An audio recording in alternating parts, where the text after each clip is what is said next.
គ្រប់អង្គជាទីស្ការៈហើយអាដាមលុយទាវលោកលោកស្រីលោកអង្គពិធីទាំងមូលជាទីមេត្រី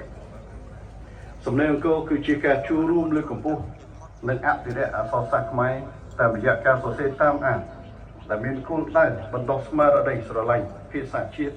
និងការយល់ដឹងអំពីវ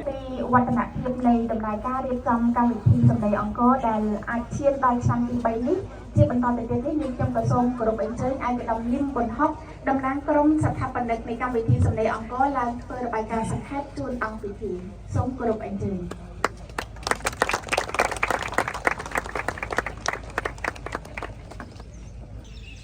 ដោយអង្គការ UNESCO ដោយអង្គការ UNESCO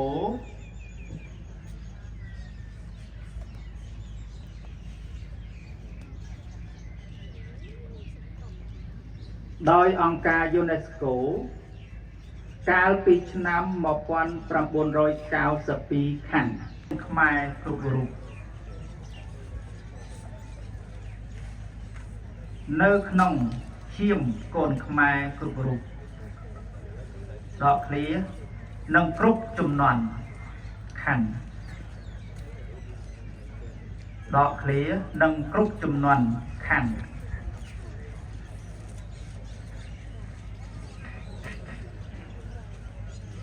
ដកឃ្លានិងគ្រប់ចំនួនខណ្ឌក្មេងដឹងគុណចាស់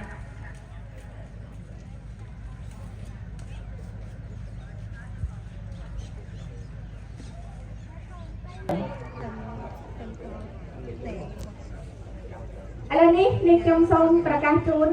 ឈ្មោះបេក្ខជនដែលទទួលបានរង្វាន់ជ័យលាភីសម្រាប់ថ្នាក់លេខ1នៃក្រុមអាយុ19ឆ្នាំឡើង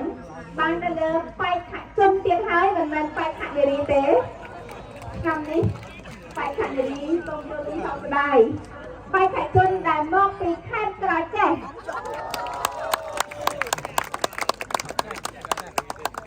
ខេត្តក្រចេះនៅប្រហែលអ្នកណាខ្ញុំលើកឡើងទៅបានទេចាអូដល់ច្រើនអ្នកដែរចាអញ្ចឹងបេក្ខជនដែលមកពីខេត្តក្រចេះជាប់ចំណាត់ថ្នាក់លេខ1ក្រុមអាយុ19ឆ្នាំឡើងនៅក្នុងការសរសេរតាមអានភាសាថ្នាក់លើកទី3បានទៅលើឈ្មោះវ៉ាន់វីដា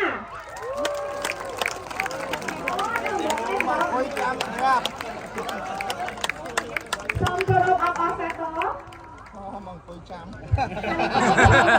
យថ្ងៃដល់មកលើសេចក្តីណាគុណរៀនចាអញ្ចឹងប្រកបទាននេះសម្រាប់អង្គជូនទៅកាន់បេក្ខជនទេលីធីនិងសូមគោរពអញ្ជើញតំណាងក្រុមហ៊ុនតំណាងខាងគ្រឹះសានមីក្រូហិរញ្ញវត្ថុអមរិតប្រគល់នៅរង្វាន់ទឹកប្រាក់ជូនបេក្ខជនទេលីធីរបស់យើងបងឌីវ៉ាច